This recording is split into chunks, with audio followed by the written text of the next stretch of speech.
Sambhaji महाराजांसंदर्भात post संदर्भात तुम्ही आदेश दिलेले आहेत, ज्या प्रकारे विकिपीडियावर छत्रपती संभाजी राजेंच्याबद्दल आक्षेपार्ह लिखाण केलं गेलेलं आहे, या संदर्भात महाराष्ट्राचे सायबर विभागाचे जे प्रमुख आहेत आयजी सायबर यांना मी सांगितलं आहे की त्यांनी तात्काळ विकिपीडिया किंवा त्याची संबंधित जी यंत्रणा आहे त्यांच्याशी बोलणी करावी आणि त्यांना ते हटवून देण्याकरता त्या ठिकाणी सांगावं.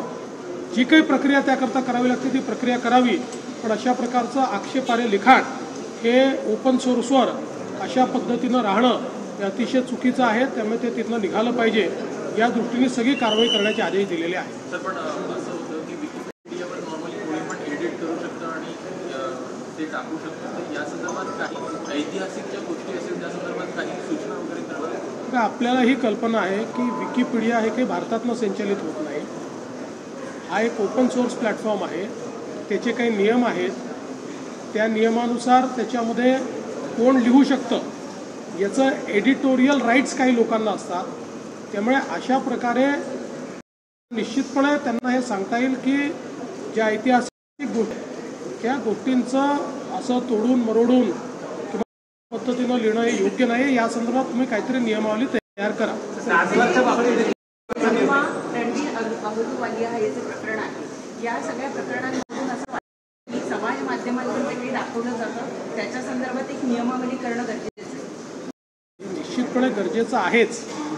मात्र आत्ताची परिस्थिती अशी झाली आहे की समाज माध्यमाचं पूर्वी जॉग्राफिकल ज्युरिस्डिक्शन असायचं, त्यामुळे नियम करणं सोपं होतं. आता जॉग्राफिकल त्याला ज्युरिस्डिक्शन उरलेलं नसल्यामुळे त्याची नियमावली करणं हे कठीण आहे. तथापि केंद्र सरकारशी देखील आम्ही या संदर्भात चर्चा करतो आहोत. आणि विशेष शेवटी प्रत्येकाला स्वातंत्र्य आहे, अभिव्यक्तीचं स्वातंत्र्य आहे, पण त्याची देखील सीमा आहे. अभिव्यक्तीचं जे स्वातंत्र्य आपल्या संविधानाने दिलेलं आहे ते काही असीमित नाही आहे. तुम्ही दुसऱ्याच्या अभिव्यक्ती स्वातंत्र्यावर आपल्या स्वातंत्र्याच्या माध्यमातून घाला घालू शकत नाही. त्यामुळे ज्या ठिकाणी ही सीमेच्या बाहेर जाते त्या ठिकाणी कारवाई करणं हे गरजेचं असतं.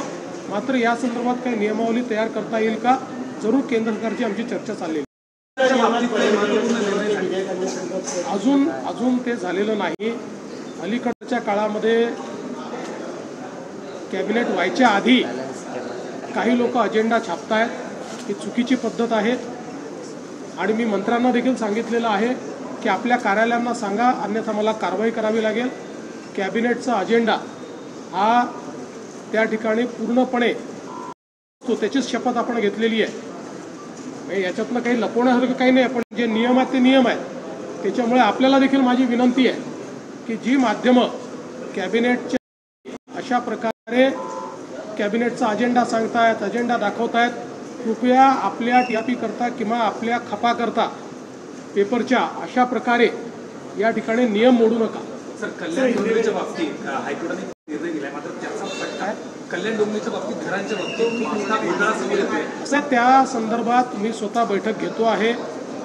एकीकडे जे खरे गरजू लोक आहेत यांना कसं प्रोटेक्ट करता येईल, आवश्यकता पडली तर सुप्रीम कोर्टात जायला तयार आहोत.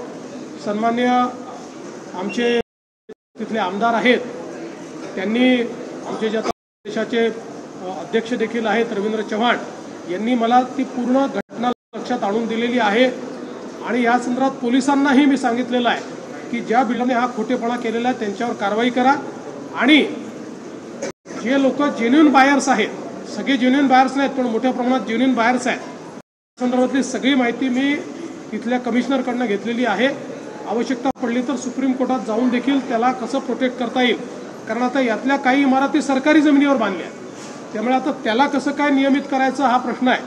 जिथे काही नियम तोडून बांधलेला आहे तिथे आपल्याला प्रशमन करून त्या ठिकाणी मान्यता देता येईल, या संदर्भात आम्ही लक्ष घालतो.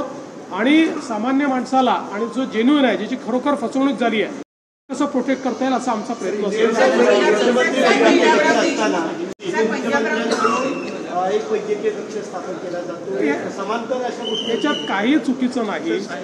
मी देखील उपमुख्यमंत्री असताना एक वैद्यकीय कक्ष चालवायचो.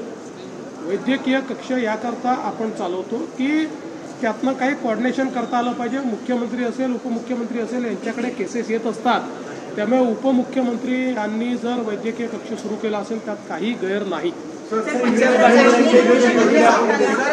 विकिपीडिया पे छत्रपति संभाजी महाराज के खिलाफ जिस प्रकार की बातें लिखी गई है, इसका हम निषेध करते हैं, इसकी भर्त्सना करते हैं.